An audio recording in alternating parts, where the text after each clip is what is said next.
Hello students, आप सभी का ओपी सर स्टडी पॉइंट में हार्दिक रूप से स्वागत है।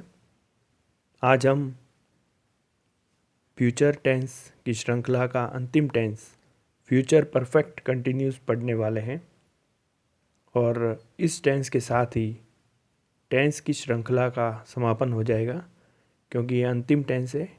जो प्रेजेंट, पास्ट और फ्यूचर के जो प्रत्येक चार टेंस है, यानी टोटल 12 टेंसेज है, उनका अंतिम टेंस है फ्यूचर परफेक्ट कंटिन्यूस। तो इस टेंस को देखने से पहले यदि आपने चैनल को सब्सक्राइब नहीं किया है तो प्लीज़ पहले चैनल को सब्सक्राइब करें, क्योंकि ये वीडियोस काफ़ी हेल्पफुल है। आप बार बार इन वीडियोस को देखें, प्रेजेंट से शुरू करके पास्ट और फ्यूचर के जितने भी टेंसेज हैं उनको देखें, तो आपके टेंस संबंधी सारे कंसेप्ट क्लियर हो जाएंगे। तो आज हम फ्यूचर परफेक्ट कंटिन्यूस टेंस के बारे में पढ़ेंगे। देखिए, फ्यूचर परफेक्ट कंटिन्यूस टेंस भविष्य काल का टेंस है, अंतिम टेंस। फ्यूचर टेंस का फोर्थ पार्ट है, चौथा टेंस है। क्या पहचान होगी? रहा होगा, रही होगी, रहे होंगे, रहा होगा। तो देखिए, फ्यूचर कंटिन्यूस टेंस की भी यही पहचान होती है, रहा होगा, रही होगी, रहे होंगे, रहा होगा। तो दोनों टेंसों में क्या अंतर है? तो देखिए, फ्यूचर कंटिन्यूस टेंस के अंतर्गत टाइम नहीं दिया हुआ होता, जबकि फ्यूचर परफेक्ट कंटिन्यूस टेंस के अंतर्गत टाइम दिया हुआ होता है। जैसे कि अगर हम कहें कि वह काम कर रहा होगा, तो यहाँ पर फ्यूचर कंटिन्यूस टेंस होगा।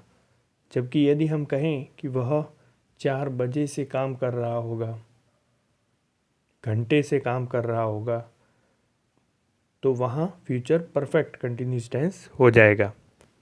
मतलब फ्यूचर कंटिन्यूस में टाइम नहीं दिया हुआ होता, जबकि फ्यूचर परफेक्ट कंटिन्यूस टेंस के अंतर्गत टाइम दिया हुआ होता है। तो आइए समझते हैं कि इस टेंस के अंतर्गत एफर्मेटिव सेंटेंस या पॉजिटिव सेंटेंस हम कैसे बनाएंगे, जो सकारात्मक वाक्य है उनको कैसे बनाएंगे। तो उसके लिए क्या स्ट्रक्चर होता है समझते हैं। तो एफर्मेटिव के लिए सबसे पहले सब्जेक्ट का यूज़ होगा, उसके बाद विल हैव बीन या शैल हैव बीन का प्रयोग होगा। ये दो हेल्पिंग वर्ब है इस टेंस की, विल हैव बीन और शैल हैव बीन। ठीक है। उसके बाद वर्ब की फर्स्ट फॉर्म और उसके साथ आईएनजी का प्रयोग होगा, फिर ऑब्जेक्ट, फिर सिंस या फोर का प्रयोग और फिर टाइम का यूज़ होगा। इस टेंस की जो हेल्पिंग वर्ब है वो है विल हैव बीन और shall have been. Will have been का प्रयोग कहाँ होगा और शैल हैव बीन का प्रयोग कहाँ होगा? यह यदि आपने फ्यूचर टेंस के पिछले तीनों videos, future simple, future continuous या फ्यूचर परफेक्ट का कोई भी वीडियो देखा है, तो यह बात आपके दिमाग में अच्छे से क्लियर हो गई होगी कि विल हैव बीन का प्रयोग कहाँ होगा और शैल हैव बीन का प्रयोग कहाँ होगा। देखिए, शैल हैव बीन का प्रयोग हम फर्स्ट पर्सन प्रोनाउन के साथ करेंगे, आई और वी। फर्स्ट पर्सन प्रोनाउन कौन से होते हैं? आई और वी। इनके साथ हम शैल हैव बीन का प्रयोग करेंगे, और बाकी जितने भी सब्जेक्ट्स हैं, चाहे वो नाउन हो, प्रोनाउन हो, सिंगुलर हो, प्लूरल हो, उन सब के साथ हम विल हैव बीन का प्रयोग करेंगे। ठीक है, आई थिंक क्लियर हुआ होगा। उसके बाद वर्ब की फर्स्ट फॉर्म के साथ आईएनजी का प्रयोग, फिर ऑब्जेक्ट, फिर देखिए सिंस फोर का प्रयोग कहाँ करना है। सिंस फोर का प्रयोग करने के लिए कुछ रूल्स हैं। सिंस का प्रयोग कहाँ होता है? सिंस का प्रयोग पॉइंट ऑफ टाइम के आगे होता है और फोर का प्रयोग पीरियड ऑफ टाइम के आगे होता है। इसके बारे में यदि आप डिटेल से जानना चाहते हैं तो हमारे डिस्क्रिप्शन बॉक्स में प्रेजेंट परफेक्ट कंटिन्यूस टेंस का लिंक दिया हुआ है, उसको एक बार देख लेवें। उसके अंतर्गत अच्छे से समझाया हुआ है कि सिंस का प्रयोग हमें कहाँ करना है और फोर का प्रयोग कहाँ करना है।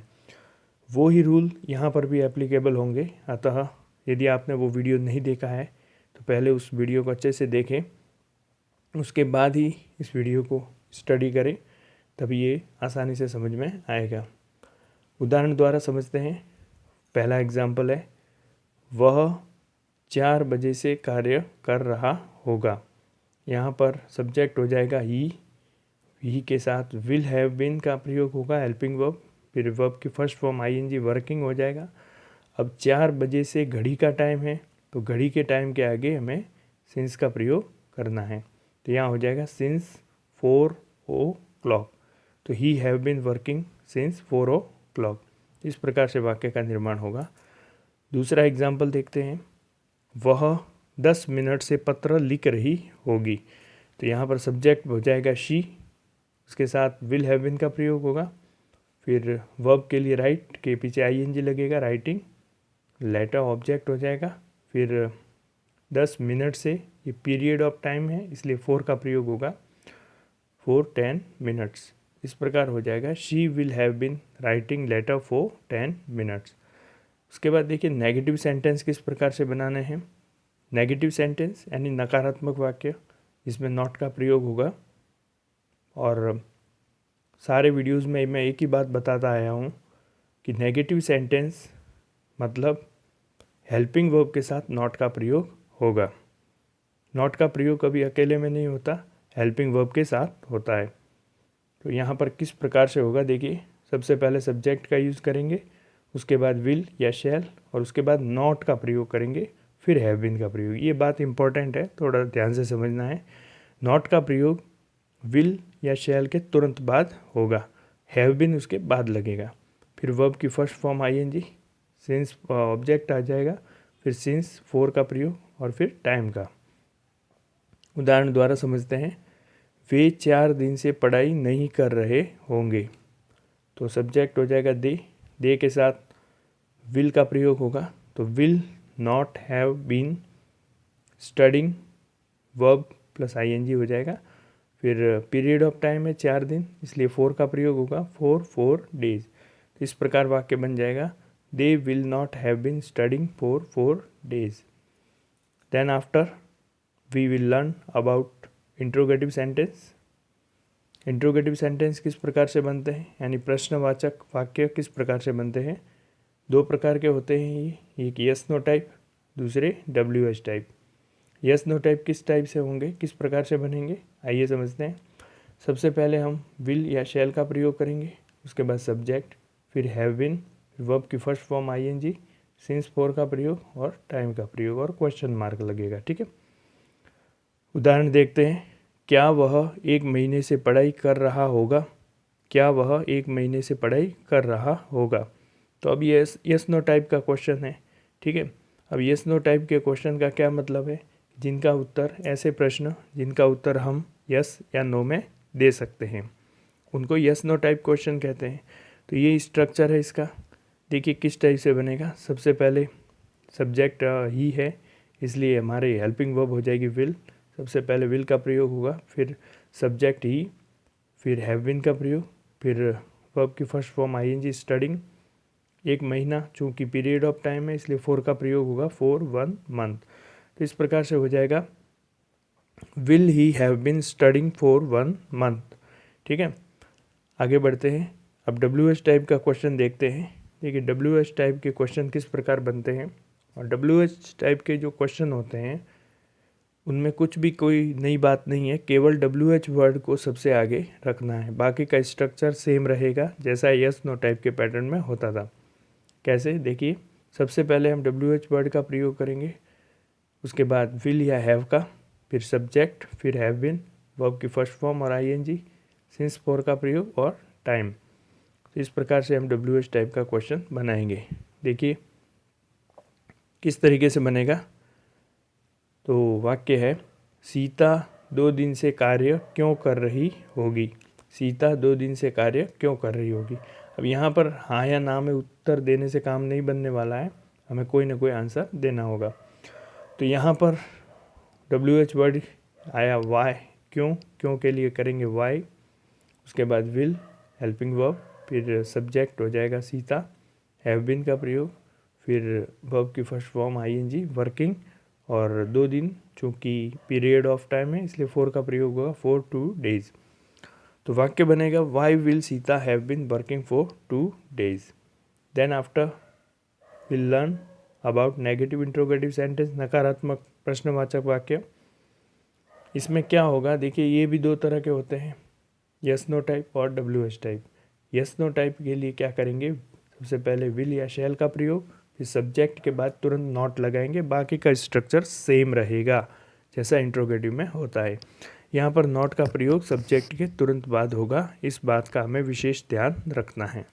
WH टाइप के नेगेटिव इंट्रोगेटिव की बात करें तो इसमें सबसे पहले हम WH वर्ड का प्रयोग करेंगे, उसके बाद का स्ट्रक्चर जो लिखा हुआ है वो सेम टू सेम रहेगा। आप लोग कॉपी और पेन लेकर बैठें और सारे पॉइंट्स को नोट करते रहें ताकि इन फ्यूचर भी ये आपके काम आ सके।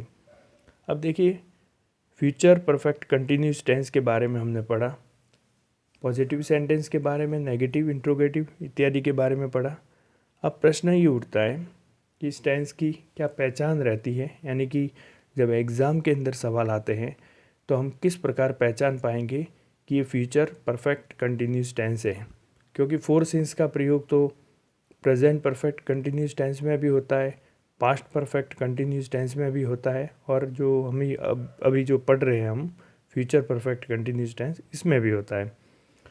तो देखिए कैसे जानना है, तो इसका एक चार्ट के माध्यम से आपको समझाने का प्रयास कर रहा हूँ, आशा है समझ में आएगा। देखिए प्रेजेंट का होगा, यानी प्रेजेंट परफेक्ट कंटिन्यूस टेंस होगा, प्रेजेंट परफेक्ट कंटिन्यूस टेंस होगा, वहाँ पर क्या होगा, सिंस फॉर ऑल के साथ में समय दिया हुआ होगा और आगे कोई वाक्य नहीं होगा।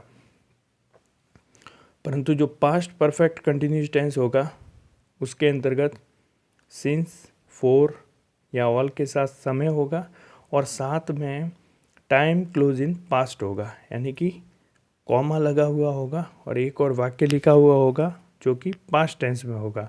ठीक है, देखिए प्रेजेंट के अंदर क्या होगा, सिंस फॉर के साथ में टाइम का प्रयोग होगा और वाक्य पूरा हो जाएगा, यानी कि आगे वाक्य नहीं बढ़ेगा। वहाँ हमें समझना है प्रेजेंट परफेक्ट कंटिन्यूस टेंस है, परंतु यदि वाक्य आगे बढ़ रहा है तो अगले वाला वाक्य पास्ट टेंस में होगा। तो यदि अगले वाला वाक्य पास्ट टेंस में हो तो हमें समझना है कि पास्ट परफेक्ट कंटिन्यूस टेंस है। इसी प्रकार सिंस, फॉर या ऑल के साथ में समय हो और बाय प्लस टाइम हो, ठीक है, बाय प्लस टाइम का प्रयोग हो, तो वहाँ हमें फ्यूचर परफेक्ट कंटिन्यूस टेंस समझना है। ठीक है, इस प्रकार से आपको समझ में आ गया होगा। एग्जाम्पल्स के थ्रू समझते हैं। देखिए correct form of the verb के कुछ एग्जाम्पल है आपके सामने। यहाँ पर देखिए bye the end of this month I, रिक्त स्थान है, म्यूजिक फॉर 6 मंथ, वर्ब है लर्न। अब देखिए यहाँ पर कॉमा आया हुआ है, यहाँ पर कॉमा का प्रयोग हुआ है। आगे का वाक्य यहाँ से लेकर यहाँ तक देखें, यहाँ फॉर का प्रयोग हुआ है और टाइम का प्रयोग हुआ है। परंतु जो दूसरा इसी के साथ जो क्लोज जुड़ा हुआ है, दूसरा सेंटेंस जुड़ा हुआ है, उसमें देखिए आप bye the end of this month, यानी बाय प्लस टाइम का प्रयोग हुआ है, बाय प्लस टाइम का प्रयोग हुआ है। इस प्रकार बाय प्लस टाइम का प्रयोग हुआ है।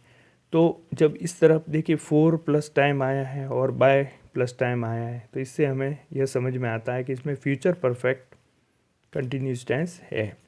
तो फ्यूचर परफेक्ट कंटिन्यूस टेंस है तो हम क्या करेंगे, यहाँ पर सब्जेक्ट आई है तो आई के साथ क्या लगाएंगे, shall have been plus verb जो दी हुई है उसके पीछे ING है, लर्निंग हो जाएगा। क्या हो जाएगा, लर्निंग। तो by the end of this month I shall have been learning music for 6 month. तो इस प्रकार से वाक्य बनेगा। आगे बढ़ते हैं। By the end of next month I, रिक्त स्थान है, at my uncle's house for 2 weeks, verb है स्टे। अब देखिए यहाँ फॉर प्लस टाइम, इसके साथ ही जो क्लोज है पहला क्लोज उसमें बाय प्लस टाइम है, तो इससे हमें ये समझ में आता है कि फ्यूचर परफेक्ट कंटिन्यूस टेंस है। तो हम यहाँ पर हेल्पिंग वर्ब और मेन वर्ब का प्रयोग करेंगे। आई के साथ शैल आएगा, शैल हैव बीन स्टेइंग। ठीक है, तो by the next month I shall have been staying at my uncle's house for 2 weeks. तो इस प्रकार से हम समझेंगे कि इसमें फ्यूचर परफेक्ट कंटिन्यूस टेंस है और एग्ज़ाम के अंदर कोई कन्फ्यूजन के शिकार नहीं बनेंगे और आसानी से इसको समझ पाएंगे। आशा है वीडियो काफ़ी हेल्पफुल रहा होगा, आपके जो डाउट्स है वो क्लियर हुए होंगे। इसके बावजूद भी यदि कोई समस्या है तो प्लीज़ कमेंट बॉक्स के अंदर कमेंट करें और वीडियो को बार बार देखें, अपने मित्रों के साथ शेयर करें। मिलते हैं नेक्स्ट वीडियो में। थैंक यू, धन्यवाद।